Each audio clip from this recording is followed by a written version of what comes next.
Mendeleev's classification, जिसको कि आप सब लोग बहुत अच्छे से डेफिनेटली सुना होगा कम से कम एक बार तो, एंड अगर नहीं भी सुना होगा तो मैं हूं यहाँ पे, पूरी मेरी जिम्मेदारी बनती है आपको ये बहुत बढ़िया तरीके से करके देने की, ठीक है। सो जरा ध्यान से देखो ये मेंडलीव्स क्लासिफिकेशन में क्या होता है। सो मेंडलीव्स क्लासिफिकेशन के अगर कुछ की पॉइंट्स आपको बता दिए जाए तो सबसे पहली बात, मेंडलीव के टाइम पे 63 एलिमेंट जो है डिस्कवर हो गए थे। तो इन्होंने क्या किया, what he did, he arranged these 63 elements in increasing order of their atomic मास। क्या किया, arranged 63 elements in increasing order of their atomic mass.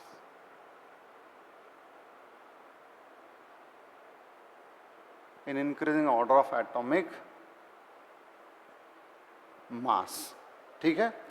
अब ये एटॉमिक मास के ऑर्डर में जब उन्होंने अरेंज किया तो what he found that, what he found the physical and chemical properties, है ना, the physical and chemical properties of those elements are periodic function of their atomic mass. इसका मतलब क्या है, इसका मतलब है कि जब इनको एक typical increasing order of atomic mass में इंक्रीज अरेंज किया तो after certain regular interval, elements having similar properties were getting repeated, है ना, elements having similar properties were getting repeated. तो इसी के वजह से तो ये प्रॉपर्टीज रिपीट हो रही है एक इंटरवल के बाद में, लेकिन कब, अगर इनको एक एटॉमिक मास के इंक्रीजिंग ऑर्डर में अरेंज किया तो तभी हम क्या बोलते हैं, इन फिजिकल प्रॉपर्टीज या केमिकल प्रॉपर्टीज को हम बोलते हैं these are the periodic function of their atomic mass. मतलब एटॉमिक मास के ऑर्डर में अरेंज करने के बाद सेम प्रॉपर्टी वाले क्या हो रहे हैं, बार बार रिपीट हो रहे हैं। सो इनका लॉ था कि when these elements were arranged in increasing order of atomic mass, the physical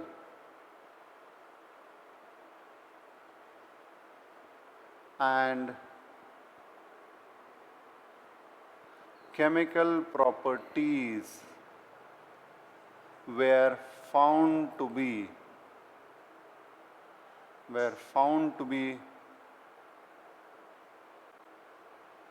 periodic function,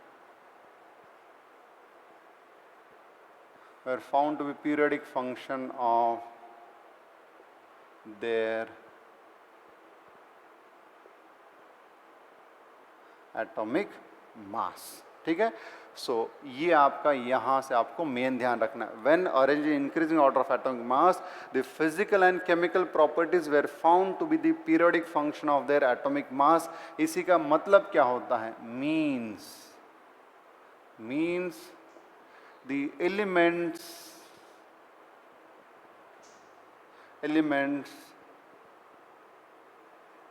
having similar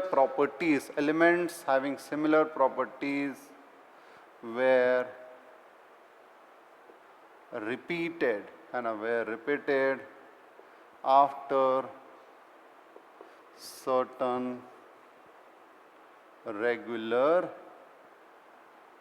interval। और ये सब कुछ कब हो रहा था, तब जब इनको increasing order of atomic mass में अरेंज किया, तब ये सब कुछ जो है हो रहा था। क्लियर है सभी को। तो ये था आपके मेंडलीव का लॉ।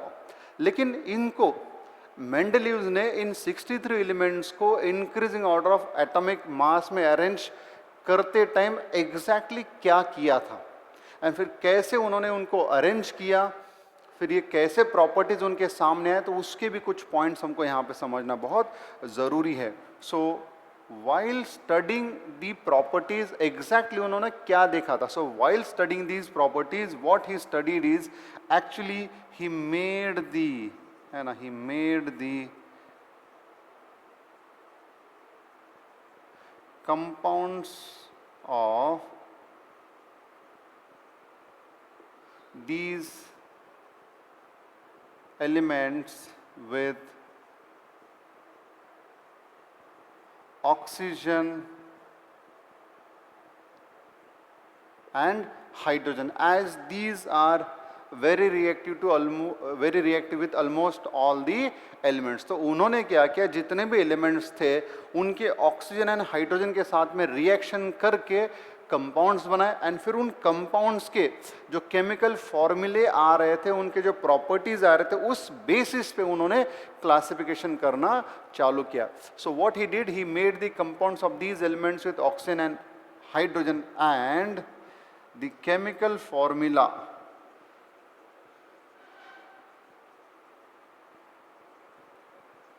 है ना, एक से ज्यादा इसके लिए केमिकल फॉर्मूले लिखेंगे. The chemical formulae of these hydrides and oxides. Now if you remember, हमने लैंग्वेज ऑफ केमिस्ट्री में सीखा था, जब ये एलिमेंट हाइड्रोजन के साथ कंपाउंड बनाते हैं तो हम उसको हाइड्राइड बोल रहे थे, जब ऑक्सीजन के साथ कंपाउंड बनाए थे तो हम उसको ऑक्साइड बोल रहे थे. तो वही किया मेंडलीव ने इन एलिमेंट्स का हाइड्रोजन के साथ हाइड्राइड्स बनाए, ऑक्सीजन के साथ ऑक्साइड्स बनाए. And the chemical formulae of these hydrides and oxides were the base for classification, were the base for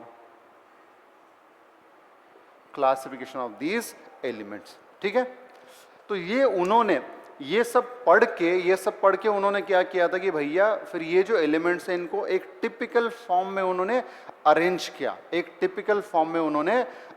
किया. एंड अरेंज जब किया तो क्या क्या उन्होंने बोल दो, 63 एलिमेंट्स थे, उन्होंने क्या किया, 63 कार्ड्स लिए.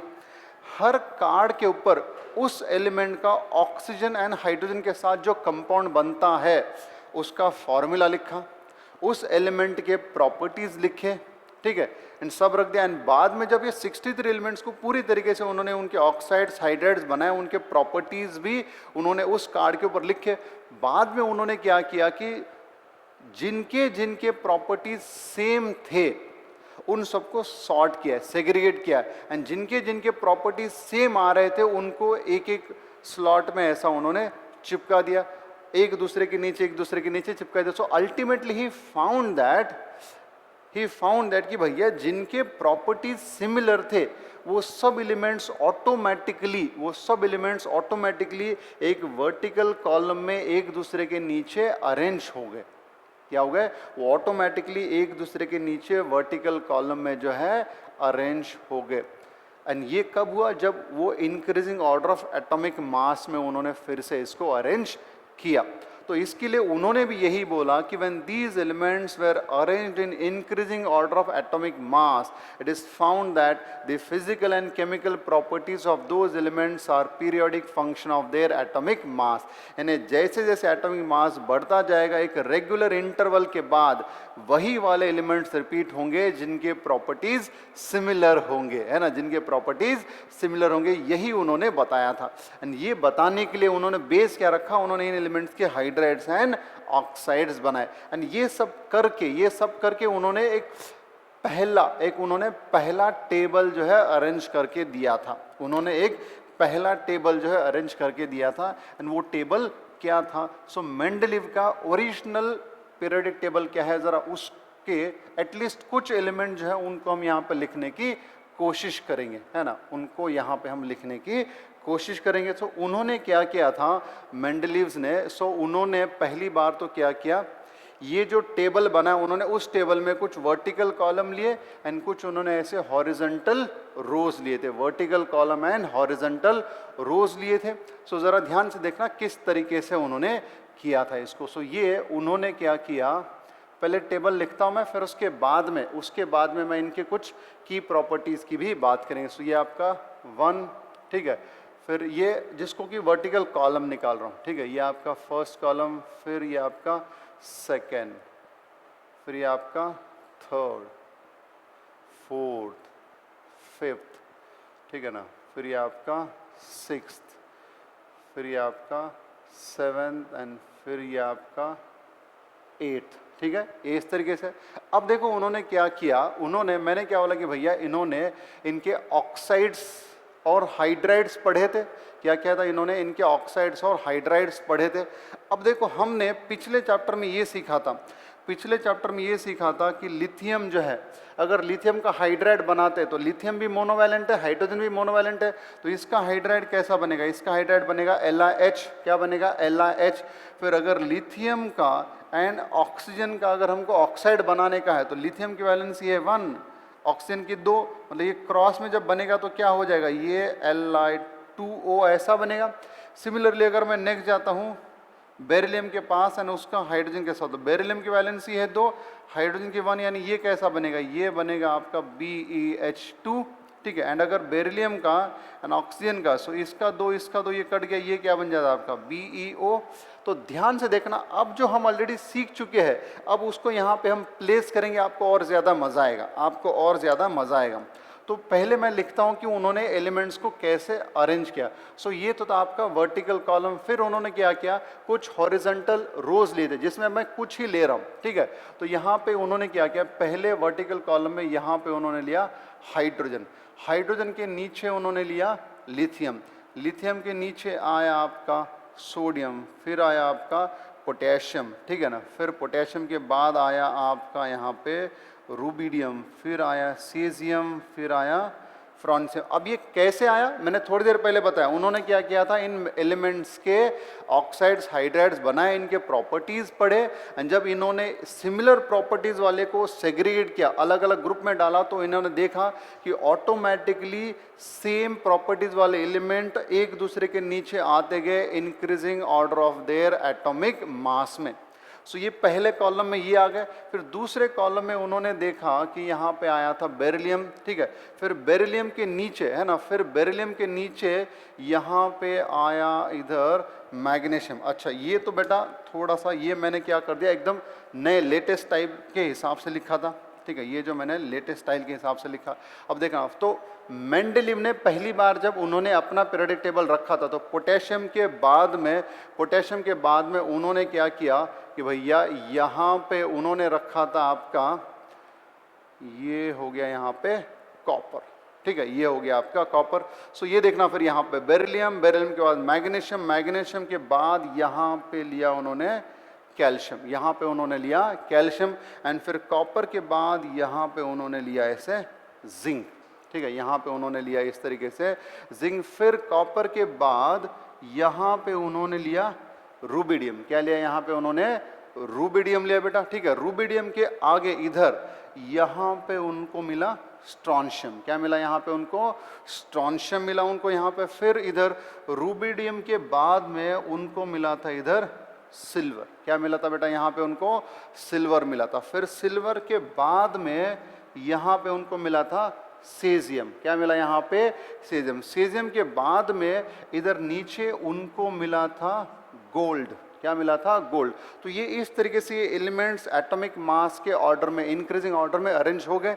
फिर यहाँ पे beryllium, magnesium, calcium, zinc, strontium, फिर इधर तुम्हारा सिल्वर के बाद में इनको स्ट्रॉन्शियम के नीचे आ गया उनका कैडमियम। क्या आ गया, कैडमियम। फिर इधर सेजियम के बाद इधर आया उनका यहाँ पे बेरियम, एंड इधर गोल्ड के बाद आया था मर्क्यूरी, ठीक है, गोल्ड के बाद आया था मर्क्यूरी। फिर इधर क्या हुआ, पोटेशियम, कैल्शियम, फिर इधर थर्ड, फिर यहाँ पे तो आपका बराबर से वो लिया बोरॉन, फिर यहाँ पे आया था आपका एल्यूमिनियम। अब कैल्शियम के बाद में जो एलिमेंट है, तब वो एलिमेंट डिस्कवर नहीं हुआ था, तो उन्होंने इस एलिमेंट को ऐसे ब्लैंक छोड़ दिया। उन्होंने क्या किया, इस एलिमेंट को ब्लैंक छोड़ दिया, एंड ब्लैंक छोड़ करके फिर उसके आगे के भी कुछ एलिमेंट जो डिस्कवर थे उन्होंने वो अरेंज कर दिए, वो हो गया ऑटोमेटिकली। टिन, फिर टिन के बाद आया आपका वैनेडियम, फिर वैनेडियम के बाद आया यहाँ पे आपका क्रोमियम, फिर यहाँ पे आया आपका मैंगनीज। एंड ये जो ग्रुप 8 था, ग्रुप 8 में आयरन, कोबाल्ट एंड निकेल, ये इस तरीके से आया, ठीक है। ये कुछ मैं आपको सिर्फ आइडिया दे रहा हूँ कि किस तरीके से मेंडलीव ने जब एलिमेंट्स को क्लासिफाई किया increasing order of atomic mass में, तो कैसे एलिमेंट्स अरेंज हो गए, कैसे एलिमेंट जो है अरेंज हो गए, ये मैं आपको थोड़ा सा एक आइडिया दे रहा हूँ। फिर देखना यहाँ पे फिर कॉपर, कॉपर के बाद में जिंक, फिर जिंक के बाद में दो एलिमेंट तब डिस्कवर नहीं थे, तो उन्होंने फिर से उनके लिए क्या कर दिया, जगह जो उन्होंने खाली छोड़ दिया, उनके लिए उन्होंने क्या कर दिया बेटा, जगह जो है खाली छोड़ दिया। फिर उसके आगे जो थे वो उन्होंने लिख दिए जो बराबर से आ गए। सो ये आ गया यहाँ पे आर्सेनिक, आर्सेनिक के बाद आया सेलेनियम, फिर सेलेनियम के बाद यहाँ पे आया ब्रोमीन, है ना। सेलेनियम के बाद क्या आया बेटा, वहाँ पे ब्रोमीन। अच्छा ये इधर का अगर मैं लिख दूँ बोरॉन, फिर यहाँ पे था आपका कार्बन, फिर ये था आपका नाइट्रोजन, फिर था ये आपका ऑक्सीजन, फिर था ये आपका फ्लोरीन, फिर सोडियम, मैग्नीशियम, एल्यूमिनियम, फिर यहाँ पे सिलिकॉन, फॉस्फोरस, सल्फर, क्लोरीन, ठीक है, ये इस तरीके से। फिर ये रूबिडियम, स्ट्रोंशियम, फिर इसके आगे और दूसरे कुछ एलिमेंट थे, है ना, इसके आगे क्या था, और दूसरे कुछ एलिमेंट थे, तो मैंने कुछ यहाँ पे लिखे हैं। अब अगर ध्यान से देखो, यहाँ पे लिथियम का एटॉमिक नंबर 3, एटॉमिक मास 7, फिर सोडियम का क्या है 11, 23, पोटेशियम का क्या है 19, 39, है ना, 19 एंड 39। फिर ये कॉपर का अगर मैं एटॉमिक नंबर लिखता हूँ सिर्फ 29, है ना, क्या है बेटा 29। फिर रूबिडियम के केस में आपका एटॉमिक नंबर है 37, क्या है एटॉमिक नंबर 37। फिर यहाँ पे आपका सिल्वर के केस में एटॉमिक नंबर आता है आपका 47। फिर सीजियम के केस में आपका एटॉमिक नंबर आता है 55 एंड से गोल्ड के केस में एटॉमिक नंबर आता है 79। सो ये जो लिखे बेटा मैंने, ये सब के सब एटॉमिक नंबर लिखे। तो जैसे एटॉमिक नंबर बढ़ रहे हैं उसी तरीके से इधर क्या बढ़ेंगे, उनके एटॉमिक मासेस भी बढ़ते जाएंगे। उसी तरीके से बेरिलियम के केस में एटॉमिक नंबर है 4 एंड फिलहाल एटॉमिक मास है उसका 9, क्या है एटॉमिक मास है 9। फिर मैग्नीशियम ये रहा 12, यहाँ पे है आपका 24। फिर इधर बोरॉन में ये क्या है आपका 5, ये रहा 10। कार्बन में atomic number 6, atomic mass 12। Nitrogen में 7, 14। ऑक्सीजन में 8, 16। फ्लोरीन में 9, 19। क्लोरीन में 17, 35.5। सल्फर में 16, 32। फॉस्फोरस में atomic number 15, atomic mass 31। Silicon में atomic number 14, atomic mass 28। Aluminium atomic number 13, atomic mass 27। Calcium में atomic number 20, atomic mass 40। Zinc atomic number 30, ठीक है ना, atomic number 30। Strontium atomic number जो है 38 है। कैडमियम एटॉमिक नंबर 48 है। फिर barium atomic number 56 and mercury atomic number जो है 80। तो यहाँ पे देखो ध्यान से उन्होंने क्या किया था। अच्छा अब ये यहाँ पे आप ऐसा भी कर सकते हो, इसका एटॉमिक नंबर 22, वैनेडियम का एटॉमिक नंबर 23, क्रोमियम का एटॉमिक नंबर 24, मैंगनीज 25, आयन का एटॉमिक नंबर 26, कोबाल्ट 27, निकेल 28, ठीक है। ब्रोमीन का एटॉमिक नंबर तो आप सब लोगों को पता है कितना है 35, है ना। ब्रोमीन कितना है 35। ब्रोमीन का एटॉमिक वेट कितना है 80, ठीक। सो जरा ध्यान से देखना, तो ये था आपके मेंडलीव का। अब आगे भी था लेकिन अब बस समझने के लिए मैंने कुछ लिखे। तो उन्होंने क्या किया, इस तरीके से एलिमेंट्स को increasing order of atomic mass में अरेंज किया। तो उन्होंने देखा कि एलिमेंट्स इस तरीके से अरेंज हो गए कि उनके ऑटोमेटिकली उनके प्रॉपर्टीज सेम आ गए। सो सिमिलर प्रॉपर्टीज वाले एलिमेंट्स ऑटोमेटिकली एक दूसरे के नीचे आ गए। तो इनके प्रॉपर्टीज सेम है, फिर इनके भी प्रॉपर्टी सेम है, इनके प्रॉपर्टी सेम है, इनके प्रॉपर्टी सेम है, इनके प्रॉपर्टी सेम है। तो increasing order of atomic mass में जब एलिमेंट्स को अरेंज किया तो ऑटोमेटिकली एलिमेंट्स ऐसे आ गए जिनके प्रॉपर्टी सेम थे, वो ऑटोमेटिकली एक दूसरे के नीचे नीचे आते गए, ठीक है। ये आपका मेंडलीव का पीरियोडिक टेबल था। मेंडलीव के पीरियोडिक टेबल में उन्होंने, जैसा मैंने शुरुआत में ही बोला था कि उन्होंने क्या किया था कि इन कंपाउंड्स को पढ़ने के लिए उन्होंने इनके ऑक्साइड्स एंड हाइड्राइड्स, इनके ऑक्साइड एंड हाइड्राइड्स को पढ़ा था।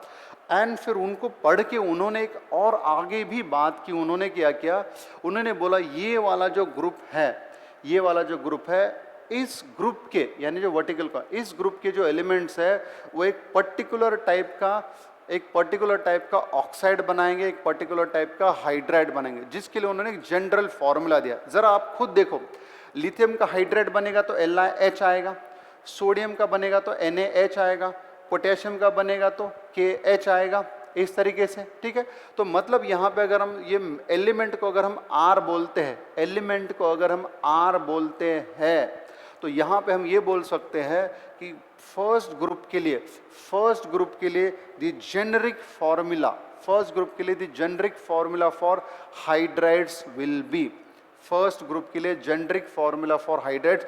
अब ये मैं यहाँ पे अलग से लिख रहा हूँ यहाँ पे, ठीक है। ये मैं क्या कर रहा हूँ, इन 8 ग्रुप जो है इनके लिए मैं जेनरिक फार्मूला लिख रहा हूँ, इनके हाइड्राइड्स एंड ऑक्साइड्स का। ये रहा 1, ये रहा 2, 3, 4, 5, ठीक है ना। फिर ये रहा आपका 6 एंड फिर ये रहा आपका 7। तो फर्स्ट ग्रुप के यानी ये वाले एलिमेंट जो है यहाँ पे, ये वाले जो एलिमेंट्स आपके लिथियम से आगे, इनका अगर हाइड्राइड का जनरल फॉर्मूला बनेगा तो वो जनरल फॉर्मूला होगा RH, जहाँ पे R क्या है, R आपका एलिमेंट, आप खुद ही देखो LiH, NaH, KH, ठीक है। एंड अगर इनका ऑक्सीजन के साथ ऑक्साइड बनेगा तो वो क्या होगा, R2O, क्रॉस में करके देखो R क्या है, एलिमेंट। अब ये 2 किसका वैलेंसी है, ऑक्सीजन का, एंड इसका वैलेंसी क्या है 1, तो इसका 1 इसको चला गया, इसका 2 इसको चला गया। तो आप ऐसा बोल सकते हो, आगे चल के बहुत काम में आता है, ये आगे चल के बहुत काम में आता है। तो आपको पूछा जाता है द फर्स्ट ग्रुप के जो एलिमेंट है उनका ऑक्साइड का जनरल फॉर्मूला क्या है, किस तरीके का ऑक्साइड बनाते हैं, तो वो बनाते हैं R2O टाइप का ऑक्साइड एंड RH टाइप का हाइड्राइड बनाते हैं। फिर अगर हम सेकेंड ग्रुप की तरफ आते हैं तो सेकेंड ग्रुप वाले जो है बायवैलेंट है, जहाँ तक हमने सीखा था पिछले इसमें, ठीक है। अभी भी ये आगे मॉडिफाई होने वाला है पीरियोडिक टेबल, लेकिन एक टेंटेटिव। तो उन्होंने देखा अगर ये बायवैलेंट है तो मुझे बताओ यहाँ पे हाइड्रोजन 2 लगेंगे इनके साथ में, यानी इसका मतलब इनका हाइड्राइड का फॉर्मूला ऐसा बनेगा क्या, RH2। अब देखो ये 2 की वैलेंसी किसको चली गई, मेटल को, एंड ऑक्सीजन के साथ ऑक्साइड बनाएंगे तो मेटल भी बायवैलेंट है, ऑक्सीजन भी बायवैलेंट, यानी इनका ऑक्साइड ऐसा बनेगा क्या, RO, ऑक्साइड ऐसा बनेगा। अब उसी तरीके से थर्ड यानी इसके पास आते हैं, इसके पास अब एल्यूमिनियम अगर हाइड्राइड के साथ कंबाइन होगा हाइड्रोजन, तो एल्यूमिनियम का वैलेंसी क्या है 3, जो कि किसको चला जाएगा, हाइड्रोजन, यानी यहाँ पे जेनरिक फार्मूला ऐसा बनेगा क्या, RH3, क्या बनेगा RH3, एंड इसका ऑक्साइड का फार्मूला ऐसा बनेगा क्या, R2O3। अब अगर R एल्यूमिनियम है तो आप खुद ही देखो, अगर R एल्यूमिनियम है तो एल्यूमिनियम की वैलेंसी 3, जो कि चली गई ऑक्सीजन को, ऑक्सीजन की वैलेंसी 2, जो कि चली इसको। बोरॉन के बारे में बात करते हैं, बोरॉन की वैलेंसी 3, जो कि चली गई ऑक्सीजन को, और ऑक्सीजन की वैलेंसी है बोरॉन को। सो ये जो थर्ड ग्रुप वाले हैं उनका ऑक्साइड का फॉर्मूला ऐसा बनेगा। जो फोर्थ वाले हैं, फोर्थ वाले इनका हाइड्राइड कैसा बनेगा, इनका बनेगा RH4, है ना, CH4, SiH4, इस तरीके से। एंड इनका ऑक्साइड कैसा बनेगा, इनका ऑक्साइड बनेगा RO2, कैसा बनेगा, RO2। अब आते हैं फिफ्थ यानी नाइट्रोजन। अब नाइट्रोजन की वैलेंसी क्या है 3, अगर नाइट्रोजन 3 वैलेंसी वाला है, 3 हाइड्रोजन के साथ जुड़ेगा तो नाइट्रोजन का 3 वैलेंसी किसको जाएगा, हाइड्रोजन को। फास्फोरस का भी तो 3 वैलेंसी है, वो भी किसको जाएगा, हाइड्रोजन को। मतलब इनका हाइड्राइड ऐसा आ सकता है क्या, RH3, क्या आ सकता है, RH3। एंड अब इसका नाइट्रोजन का एंड ऑक्सीजन का, या फिर फास्फोरस का एंड ऑक्सीजन का अगर कंपाउंड हम बनाते हैं ऑक्सीजन के साथ, तो उसका जेनरिक फॉर्मूला आता है R2O5। कैसा आता है R2O5, इस तरीके से आएगा। अच्छा ये जरा ध्यान से देखो, R2O5 आया, ठीक है। अब जरा ध्यान से देखो छठवा यानी ये वाला आपका। अब ऑक्सीजन अगर हाइड्रोजन के साथ बॉन्ड बनाता है तो ऑक्सीजन को कितना हाइड्रोजन चाहिए, 2, कितने चाहिए, 2। यानी ये वाला जो ग्रुप है, अब ये हाइड्रोजन सल्फर है, सल्फर को भी कितने हाइड्रोजन लगते हैं, 2, यानी इनका RH2 बनेगा। इनका हाइड्राइड अगर बनेगा तो RH2, जहाँ पे R क्या है बोला है मैंने, R is your element, R is your element, RH2। And अगर इनका ऑक्सीजन, इनका कोई ऑक्साइड के साथ फॉर्मूला बनाता है, जैसे क्रोमियम ऑक्साइड बनेगा, सल्फर डाइऑक्साइड बनेगा, सल्फर ट्राइऑक्साइड बनेगा, है ना, तो उस केस में क्या होगा, उस केस में ये बनेगा RO3, जैसे कि सल्फर ट्राइऑक्साइड, जहाँ पे R क्या आपका एलिमेंट है, सल्फर ट्राइऑक्साइड। फिर CrO3 है ना, CrO3 क्रोमियम ऑक्साइड, ठीक है। तो ये आपका जो 6 ग्रुप वाले 6 ग्रुप वाले जो है उनका ये इस तरीके से बनेगा।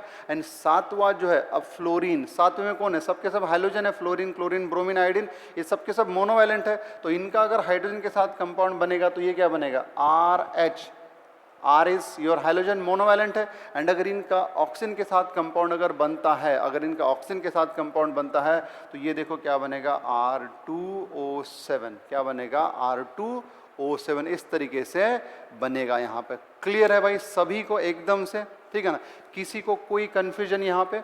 सो ये था बेटा, ये बहुत ही ज़रूरी चीज़ें अपने आप में, देखो कौन सी। अब ज़रा ध्यान से देखो, अब हो सकता है आपको लगे कि सर ये तो बहुत सारा लिख दिया बोर्ड पे।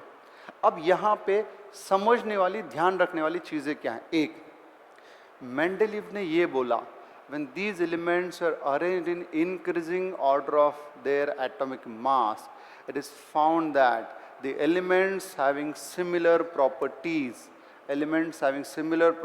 were repeating after certain interval. So ये लिथियम चला गया, फ्लोरीन के बाद फिर से सोडियम रिपीट हुआ, तो लिथियम एंड सोडियम के प्रॉपर्टी सेम है। फिर कुछ देर बाद फिर से ऐसा एलिमेंट रिपीट हुआ जिसके प्रॉपर्टी सोडियम एंड लिथियम के जैसे, यानी पोटेशियम रिपीट हुआ।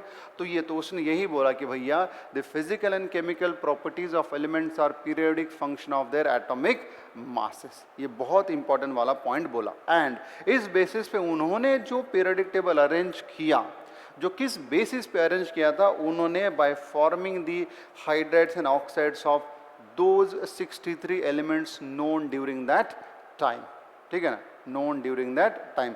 तो वो फिर उसमें फिर उन्होंने आगे सबको जनरलाइज भी करके दिया कि भाई ग्रुप 1 वाले अगर होंगे तो उनका जनरल हाइड्राइड इस तरीके से बनेगा। अब यहाँ पे आप मेटल रख सकते हो, यानी सॉरी एलिमेंट रख सकते हो जो भी है। फिर यहाँ पे भी कौन है, जो भी है आपका Na2O, K2O, इस तरीके से सिखाया हम लोगों ने। रुबिडियम ऑक्साइड Rb2O, इस तरीके से लिख सकते हो। फिर ये उन्होंने यहाँ पे सेकंड ग्रुप वाले, यानी ये इनके लिए हाइड्राइड का जनरल फार्मूला दिया, ऑक्साइड का जनरल फार्मूला दिया, ठीक है। सो ये सब, एंड फिर ये करते करते उन्होंने ये 3 ऐसे दूसरे भी बहुत सारे जगह है जहाँ पे उन्होंने ब्लैंक रखा है, जहाँ पे उन्होंने ब्लैंक रखा है क्योंकि तब वो एलिमेंट डिस्कवर ही नहीं थे, तब जो है वो एलिमेंट डिस्कवर ही नहीं हुए थे। तो जो जो डिस्कवर नहीं हुए थे वो उन्होंने ब्लैंक रखे थे, लेकिन उसमें मैंने इन 3 को खास करके दिखाया। सो ये तो हो गया भैया मेंडेलीव का उस टाइम का पीरियोडिक टेबल, ठीक है, उस टाइम का पीरियोडिक टेबल। लेकिन इसमें भी और कुछ खास बातें हैं, इसमें और कुछ खास बातें हैं जो हमको आगे देखनी है। वो बातें क्या है ना, वो बातें क्या है ज़रा ध्यान से समझेंगे। अब देखो मेंडेलीव के पीरियोडिक टेबल के कुछ कैरेक्टरिस्टिक्स है ना, कुछ कैरेक्टरिस्टिक्स। तो उन्होंने क्या किया था इसके आगे, तो उस टाइम ये एलिमेंट डिस्कवर नहीं हुए थे, ये एलिमेंट डिस्कवर नहीं हुए थे, तो उन्होंने ये एलिमेंट्स क्या किए, प्रेडिक्ट किए। उन्होंने क्या कि ये एलिमेंट जो है उन्होंने प्रेडिक्ट किए थे, ठीक है। तो ज़रा ध्यान से देखना है यहाँ पे सभी लोगों को, ज़रा ध्यान से देखना है सभी लोगों को, ठीक है ना। सो ये थोड़ा इतना मैं लिख के रखता हूँ यहाँ पे क्या था, ये था आपका यहाँ पे एल्यूमिनियम, ये था यहाँ पे आपका बोरॉन, ये है आपका ग्रुप 3, ठीक है। तो अब ज़रा ध्यान से सीखना, ध्यान से देखना क्या क्या पॉइंट है। During the time of Mendeleev noble gases were not discovered, noble gases discover नहीं किए थे, है ना, noble gases were not discovered. So ये मैं लिखता हूँ यहाँ पे, noble gases were not discovered, है ना, noble gases were not discovered। तो फिर ये जब बाद में डिस्कवर किए गए, है ना, जब ये बाद में डिस्कवर्ड किए गए तो ये देखा गया कि उन नोबल गैसेस के, यानी कौन से वो थे आपके helium, neon, argon, krypton, xenon and radon. So these were not discovered at the time of Mendeleev, but when these were later discovered, these were found to have similar properties, है ना, these were found to have similar properties। and इसको फिर क्या किया उन्होंने, नए एक अलग से ग्रुप में उन्होंने इनको क्लासिफाई कर दिया। So these noble gases were classified under a new group called as zero group element in the modified periodic table of Mendeleev. ठीक है, सो इनको किस में डाल दिया, इनको डाल दिया जीरो ग्रुप एलिमेंट्स में, किसमें, इन दी मॉडिफाइड मेंडेलिव्स पीरियोडिक टेबल, जब ये डिस्कवर हो गए तब, क्योंकि इन सब के प्रॉपर्टीज सेम थे एंड ये बराबर increasing order of atomic masses में ऑटोमेटिकली अरेंज हो गए। ठीक है, एक पॉइंट। फिर दूसरा जो पॉइंट बहुत ही जरूरी है, मेंडेलीव ने क्या किया था, मेंडेलीव ने ये जो भी एलिमेंट्स थे ये पूरा टेबल दो हिस्सों में क्लासिफाई किया, जिसमें उसने horizontal line and vertical column में उसने ऑर्गेनाइज किया। क्या क्या उसने, vertical column. So what he did, he arrange this periodic table in vertical column, जिसको कि बोला गया ग्रुप्स, जिसको कि बोला गया ग्रुप्स। एंड टोटल फिर कितने ग्रुप्स बताया उसने, उसने बताया 1 2 3 4 5 6 7 8 ग्रुप उसने बताए थे। एंड फिर 9वां जो ग्रुप है जो उसके मॉडिफाइड पीरियोडिक टेबल में है, जिसको बोल दिया जीरो ग्रुप, जिसको क्या बोल दिया, जीरो ग्रुप। एंड इस जीरो ग्रुप में कौन था, इस जीरो ग्रुप में थे बेटा आपके कौन, नोबल गैसेस। कौन थे इसमें, नोबल गैसेस। ठीक है, सो ये जो ऑर्गेनाइज किया था उसने, वर्टिकल कॉलम जो थे उनको नाम दिया उसने ग्रुप, अरेंज किया 1 से लेके 8 न्यू रोमन स्टाइल में। एंड एक था आपका 9वां जिसको लिखा जीरो ग्रुप एलिमेंट, जिसके अंदर कौन था, जिसके अंदर थे आपके नोबल गैसेस। फिर जो नेक्स्ट उसने स्टाइल बताया, हॉरिजॉन्टल रोज, है ना, उसने एलिमेंट्स को हॉरिजॉन्टल रोज में भी क्लासिफाई किया। क्या किया उसने, हॉरिजॉन्टल रोज में क्लासिफाई किया, जिसको उसने नाम दिया पीरियड्स। क्या बोला उसने नाम, पीरियड्स। अब एक्चुअली जो ओरिजिनल पीरियोडिक टेबल था उसको उसने सीरीज बोला था, लेकिन बाद में ये नाम आया पीरियड्स, है ना, बाद में क्या नाम है बेटा, पीरियड्स। तो उसने पीरियड जो है 7 दिए थे, 1 2 3 4 5 6 एंड 7, जो कि नॉर्मल आपका अरेबिक स्टाइल में लिखे गए थे। सो मेंडेलीव के पीरियोडिक टेबल में ये ऐसे 8 ग्रुप्स एंड एक 9वां ग्रुप जो कि जीरो ग्रुप एलिमेंट था, ये दिए गए थे। एंड हॉरिजॉन्टल रोज जिनको पीरियड बोला गया, कितने दिए थे, 7। ठीक है, ये कुछ की पॉइंट आप लोगों को हमेशा से ध्यान रखने होंगे। फिर उसमें आगे उसने क्या किया, उसमें आगे उसने क्या किया, उसने ये जो ग्रुप थे, ये जो ग्रुप है जो वर्टिकल कॉलम, उसमें except zero group and 8 group, except 0 and 8 group, all other groups, यानी 1 2 3 4 5 6 and 7. So except 0 group and 8th group, all other groups were sub classified into 1A 1B, या फिर sub classified into group A group B. So except 0 group and 8 group, other groups, है ना, other groups were subclassified, other groups were subclassified into group A and group B. इसका मतलब फिर एक number में भी 1A 1B आया, 2 number में 2A 2B आया, 3 में भी 3A 3B आया, 4 में 4A 4B आया, 5th में भी 5th A 5th B आया, 6th में 6th A 6th B आया, 7th में 7th A 7th B आया। इस तरीके से तो आगे चल के उन्होंने क्या किया कि भैया उन्होंने जो ग्रुप्स थे, ग्रुप्स को ग्रुप नंबर 0 और 8 को छोड़ के बाकी सबको सब ग्रुप में डिवाइड कर दिया, ए एंड बी, इस तरीके से। ठीक है, फिर उसमें भी आगे चल के अब ये जो ग्रुप ए एंड बी जो अरेंज किए थे उन्होंने, ये जो group A and be arrange किए थे, उसमें उन्होंने क्या किया कि भैया जो, अगर मान लो यहाँ पे एग्जाम्पल अगर मैं दिखाऊं आपको, ये हटा रहा हूँ, ठीक है, आप लोगों ने नोट कर लिया होगा। तो यहाँ पे उन्होंने क्या किया, उन्होंने ये देखा कि मान लो ये मैं यहाँ पे लिखता हूँ ग्रुप 1 में मैं ये लिखता हूँ ए एंड फिर लिखता हूँ मैं बी। तो उन्होंने क्या, जो ग्रुप 1A में, ग्रुप 1 में जो 1A में जो एलिमेंट है उसको अपर लेफ्ट कॉर्नर में लिखा। कहाँ पे लिखा, अपर left corner. And group 1b यानी किसी भी ग्रुप का जो बी का एलिमेंट था, ग्रुप सब ग्रुप बी का जो एलिमेंट था उसको कहाँ पे लिखा, उसको लिखा लोअर लेफ्ट कॉर्नर। कहाँ पे लिखा उसको, लोअर लेफ्ट कॉर्नर में है जो उसने उसको लिखा। ठीक है, सो ये एक पॉइंट भी था उस केस का। ठीक है, फिर उसके आगे उन्होंने क्या किया, so ये तो हो गया ग्रुप के बारे में। टोटल 9 ग्रुप्स, 9 ग्रुप में 0 एंड 8 को छोड़ के बाकी सबको ए एंड बी में क्लासीफाई किया। फिर उसके बाद में ग्रुप ए में जो थे वो कहाँ पे लिखे, लेफ्ट अपर कॉर्नर में, एंड ग्रुप बी के कहाँ पे लिखे, लोअर लेफ्ट कॉर्नर में लिखे। ठीक है, सॉरी लोअर राइट कॉर्नर, कहाँ पे लिखे, लोअर राइट कॉर्नर में लिखे।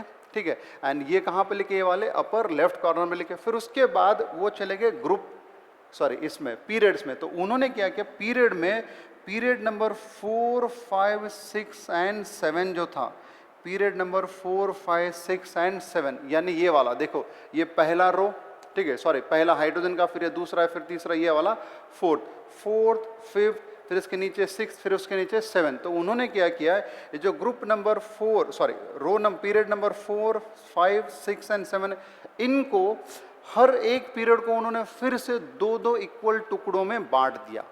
उन्होंने क्या किया, उसको 2-2 इक्वल टुकड़ों में बांट दिया। अब वो जब हम अगला इसका मॉडिफाइड पीरियोडिक टेबल देखेंगे तब आपको ऑटोमेटिकली याद आएगा। तो फिलहाल के लिए आपको सिर्फ इसके कैरेक्टरिस्टिक्स पॉइंट पे ध्यान देना है।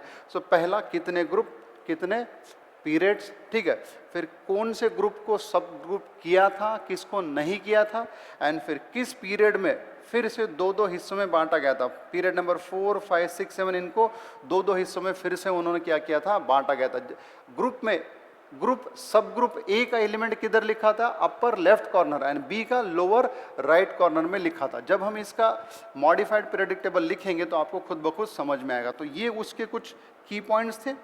फिर उन्होंने ये बोला कि एक ही ग्रुप में जो सब ग्रुप वाले एलिमेंट हो चाहे ग्रुप के एलिमेंट हो, उनके प्रॉपर्टी सिमिलर है। क्या बोला उन्होंने, एक ही ग्रुप में जो भी एलिमेंट्स है, फिर चाहे ग्रुप के हो चाहे सब ग्रुप के हो, उनके प्रॉपर्टीज क्या बोल रहे हैं वो मेंडलीव, वो बोल रहे कि सेम ही है ना, क्या है, सेम ही है। ठीक, फिर इसके बाद में ये थोड़ा सा इसको काफ़ी देर से रख रहा हूँ मैं, क्योंकि इसको आगे हमको बात करना। ये फिर से मिट गया, यहाँ पे है एल्यूमिनियम एंड यहाँ पे आपका बोरॉन। तो ये बताने के बाद, ये जो मैंने की पॉइंट्स बताए आपको, इनके कैरेक्टरिस्टिक्स पॉइंट बताए, इसके बाद में उनके बहुत ही इम्पॉर्टेंट पॉइंट आता है, बहुत ही इम्पॉर्टेंट पॉइंट आता है मेंडलीव का, जो हमको समझना बहुत ही ज़्यादा ज़रूरी है। एंड वो की पॉइंट है मेंडलीव का, दैट इज प्रेडिक्शन। क्या है,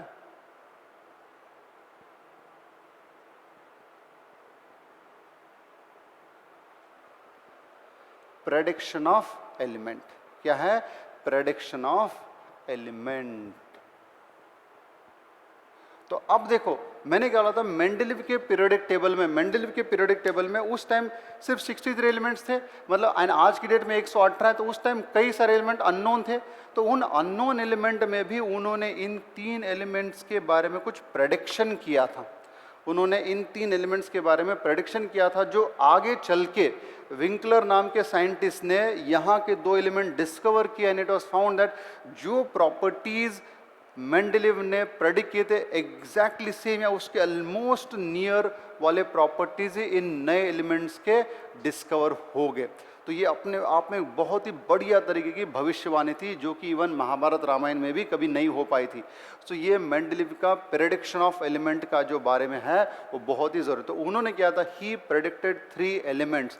वो कौन से एलिमेंट उन्होंने प्रेडिक्ट किए थे? सो उन्होंने एक एलिमेंट प्रेडिक्ट किया था जिसका नाम उन्होंने दिया था इक्का बोरॉन, है ना, इक्का बोरॉन। अब उन्होंने क्या किया था, जब ये इसको प्रेडिक्ट किया, अब इक्का बोरॉन में क्या है, इक्का का मतलब होता है संस्कृत में नेक्स्ट। क्या होता है, next, next to boron. So boron के बाद में, क्या बोला उन्होंने, बोरॉन के बाद में। सो बोरॉन के बाद में ये रहा। तो उन्होंने प्रेडिक्ट किया इक्का बोरॉन। अब ये जो इक्का बोरॉन प्रेडिक्ट किया, आगे जाके जब ये डिस्कवर हुआ तो उसका नाम मिला, इक्का बोरॉन प्रेडिक्टेड था, उसका नाम दिया उसको स्कैंडियम। क्या नाम दिया उसको, स्कैंडियम। ठीक है। अब उन्होंने क्या प्रेडिक्ट किया था, उन्होंने प्रेडिक्ट किया था इक्का बोरॉन का atomic mass. He predicted the atomic mass of this element, जिसको उन्होंने नाम दिया था इक्का बोरॉन, उन्होंने प्रेडिक्ट किया मास 44 एंड आया कितना, ये लगभग आया 43.7, मतलब एग्जैक्ट सेम। तो 43.7 को राउंड ऑफ करके 44 कर देते हैं पीरियोडिक टेबल में आप अगर देखोगे। सो उन्होंने एटॉमिक मास इक्का बोरॉन का प्रेडिक्ट किया था 44, जिसको बाद में नाम दिया गया स्कैंडियम, एंड उसका एटॉमिक मास लगभग उतना ही आया। फिर उन्होंने क्या किया, इसके ऑक्साइड का फॉर्मूला प्रेडिक्ट किया था। क्या प्रेडिक्ट किया था, इसके ऑक्साइड का। अब देखो ये बोरॉन किस ग्रुप का है, थर्ड ग्रुप का। अब थर्ड ग्रुप के लिए है ना, थर्ड ग्रुप के लिए बेटा अगर याद होगा आप लोगों को, देखो थर्ड ग्रुप के लिए मैंने ऑक्साइड का फॉर्मूला क्या प्रेडिक्ट किया, R2O3, ठीक है R2। अब यहाँ पे R यानी कौन है आपका एलिमेंट, कौन, इक्का बोरॉन है। तो उन्होंने यहाँ पे इसके लिए फॉर्मूला प्रेडिक्ट किया था R2O3।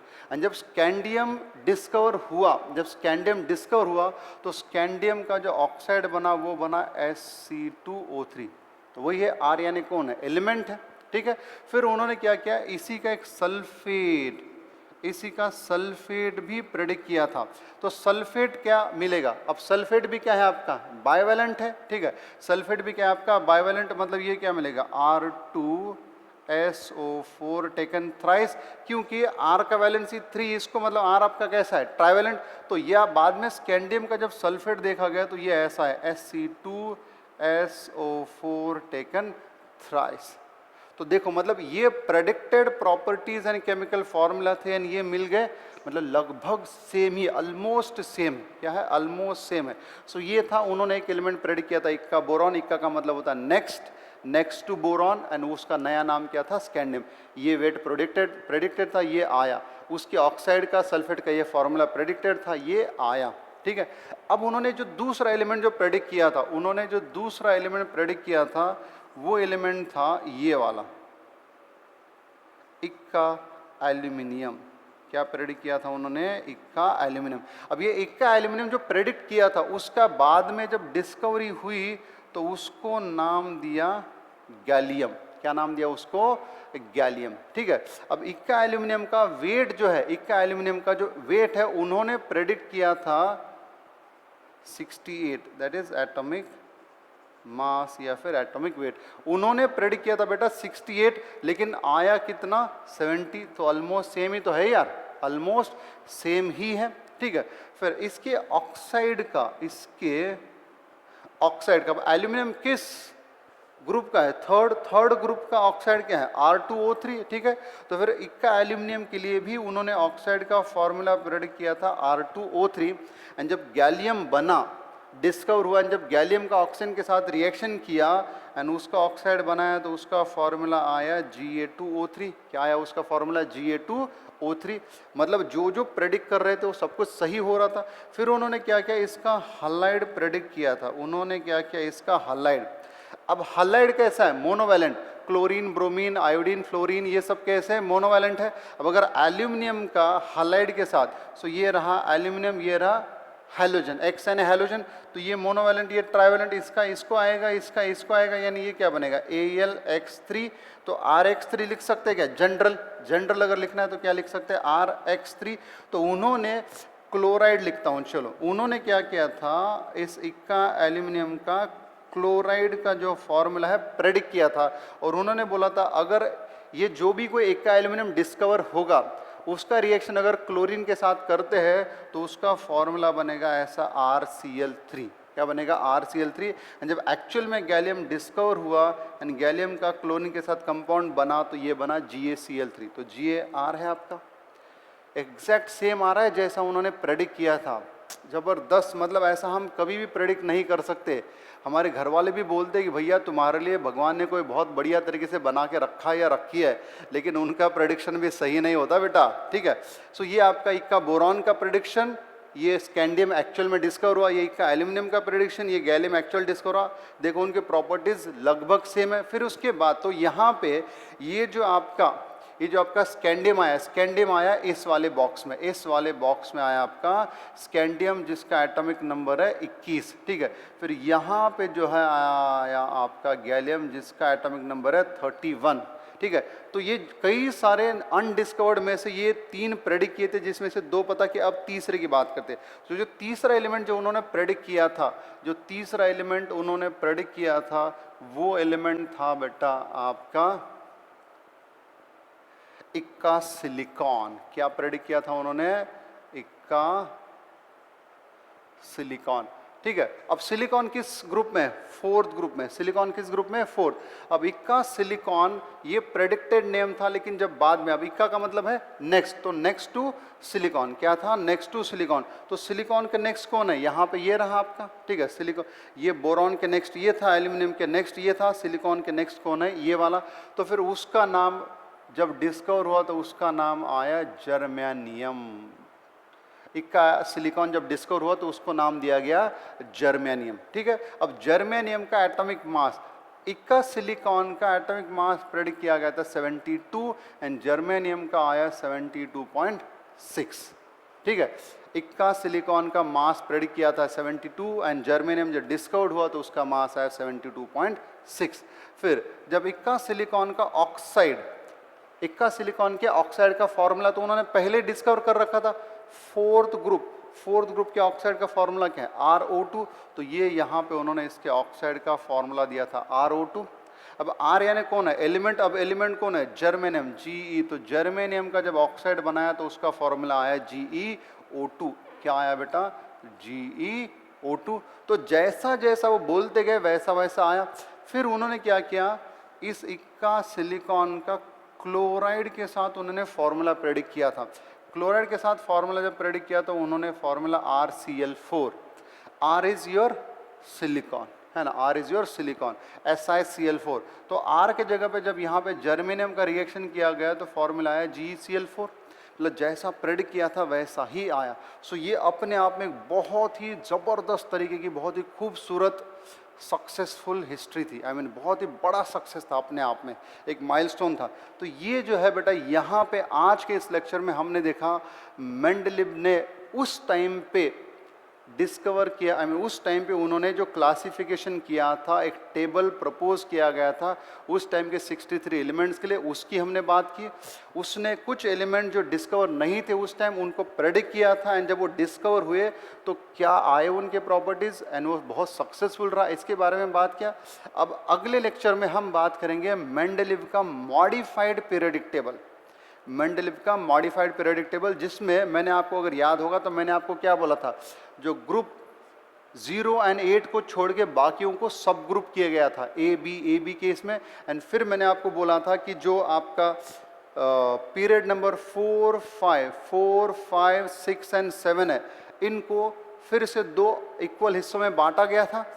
ये बांटने के बाद फिर जो आपका मेंडलीव का मॉडिफाइड पीरियडिक टेबल कैसे दिखने लगा, है ना, मॉडिफाइड पीरियडिक टेबल कैसे दिखने लगा, उसके बारे में जो है कल हम बात करेंगे। एंड एक और इम्पॉर्टेंट पॉइंट आपको बता दूं कि मेंडलीव का जो ओरिजिनल पीरियडिक टेबल था, ओरिजिनल पीरियडिक टेबल, तो उसमें ये देखा गया, ये जो ग्रुप नंबर 8 था मेंडलीव के पीरियडिक टेबल में, जो ग्रुप नंबर 8 था उसमें टोटल मेंडलीव के पीरियडिक टेबल में ग्रुप 8 में टोटल 9 एलिमेंट्स थे विच where arranged in the form of 3 triads, है ना। किस फॉर्म में अरेंज किए थे? 3 ट्राइड, यानी एक ट्राइड में 3 एलिमेंट होते हैं। तो मेंडलीव के पीरियडिक टेबल की 8th ग्रुप में सिर्फ 9 ही एलिमेंट थे, and those were arranged in the form of 3 triads, जिसमें से एक ट्राइड था 4th पीरियड में, नेक्स्ट ट्राइड था आपका फिर 5th में, फिर 6th में। इस तरीके से उन्होंने क्या किया था, इन ट्राइड्स को अरेंज किया था। ठीक है बेटा। सो ये फिलहाल के लिए हम यहाँ पे रुकते हैं, फिर उसके आगे मेंडलीव के इसके भी कुछ लिमिटेशन थे, तो वो लिमिटेशन क्या है ना, वो लिमिटेशन क्या है, फिर उसके बाद में हम आगे चलेंगे जो नया पीरियडिक टेबल है, Moseley's periodic table and modern periodic table, उसकी हम जो है बेटा बात करेंगे। Thank you guys, thank you very much.